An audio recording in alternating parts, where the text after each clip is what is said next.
Hello there, and as usual, I'm Aaron from LastStandGamers, and welcome. So today we're taking a look at the U.S.S. TRIVIUM. Now this is a Star Trek style ship, and it has some really nice little features that I'm going to show you today, as well as it's been created by Sweden in 1997. So let's have a look at the exterior and then we'll pop inside for a bit of an interior tour. So the first thing that you'll notice about this ship is the scale of it. So if I actually spawn my character in and you move a little bit further away, originally I thought this ship was a lot smaller. In fact, it was made of small ship blocks, but no, as I get a lot closer, you can see that these are large blocks and the scale of this is rather quite big. But just look how thin the actual deck is. So that's probably one armored block on the top, one armored block on the bottom, just enough for you guys to walk around inside. But that's perfect for incoming missiles. Another flak sort of fire will go straight past it due to that very narrow silhouette.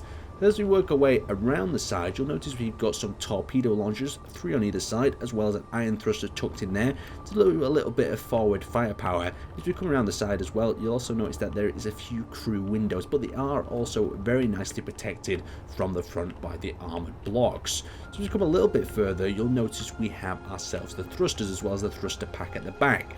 Now what really caught my eye about this is the blue that they've used. They've used a combination of the lighting, so you can see how the blue lighting is also reflecting off the blue round armor blocks that have been placed there, and that just runs right in, well, not in contrast, but just looks lovely with the blue LCD screens that they fitted to the engine bays. And you see at the rear there, them engine bays have also been sloped as well, causing kind of two things. We've got the protection of the sloped engine bay as well as that really nice futuristic look of them. Now something else I spotted with this design is it uses two sorts of building techniques that are quite common in space engineers. So first one, we've got shadow being created by blocks that have been receded and built up, but we've got the most unused sort of technique that I haven't seen in quite a while, but it is a very effective, and simply using colour. So you can see the colour sections have been divided up with the different stances of the armour. So as the armour ramps up, it's gone into lighter and different tones, and just to create effect in different areas, the armour has slightly different values to it, creating a really nice look from a distance. So as we come a little bit further back, we enter into the bridge itself that's just tucked behind in that section. Behind there we've also got 3 torpedo launchers on top, and this thing is quite lightly protected with Gatling gun turrets. For a ship of this size, you'd expect a few more armaments. So then as we come around the back and into the centre, I really do like these engine bays, how they've been illuminated, really nice indeed. We have ourselves a hangar bay. So it's a very small hangar bay, and if I close that you can see it's only using 1 airlock block.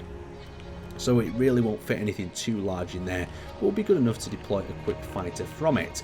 So let's get ourselves inside. So I'm going to do things a little bit in reverse order. Since we're entering near the cockpit, I'm actually going to take it for a test flight first before we decide to fly this thing around or have a bit of an exterior tour. So a very basic internal access area. We've got a captain's chair.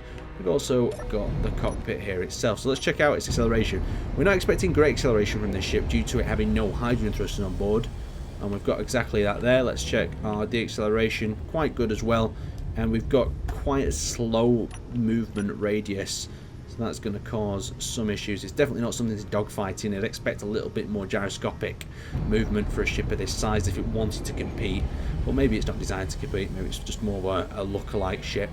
So let's pop ourselves into slow mode, pop ourselves out the seat, activate our leggies and continue walking around the ship. So coming down from the bridge, you'll enter into a labyrinth of tunnels. It's very easy to get lost in here. I've been lost a few times. So here we have the med bays and just basic first aid stations, as well as places to sit when you're AFK.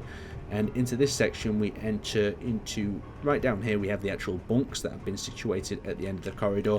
But you can see what I mean by a very low ceiling. We've got weapon stations on here, so you've got to get used to this very fine corridor working environment. So as we continue moving further forward, we also have a command bridge where you can imagine some sort of holographic table activating, showing the enemies flying around, but it's Space Engineers, so you have to use your imagination a little bit.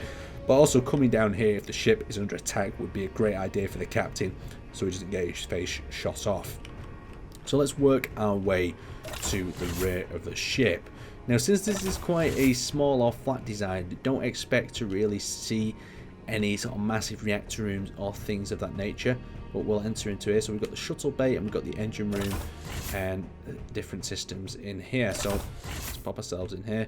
So we actually have the jump drives and the engine room stored in this. And I know this is exactly what I was thinking.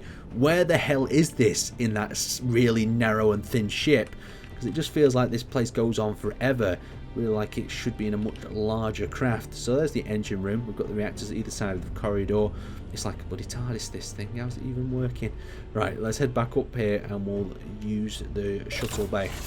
So the shuttle bay just takes us back around into this section. So this is the shuttle bay observation area, so you can release, detach your shuttle and whatnot. What a very, very nice design overall. I really like how it feels. Like, if you just look at it from the outside, you're like, where the hell was that reactor room? It just doesn't feel like it would fit exactly in there. Then you get a little bit closer and you start to think maybe it's really compact and there's only one layer of armor on top of it. But it is a great use of space, this ship. Definitely something to have a look at if you're going to do a sort of space conscious design for yourself in the future. Anyway, I'd like to thank you guys for watching and I will see you next time. Make sure to drop a like on this video, it really helps out.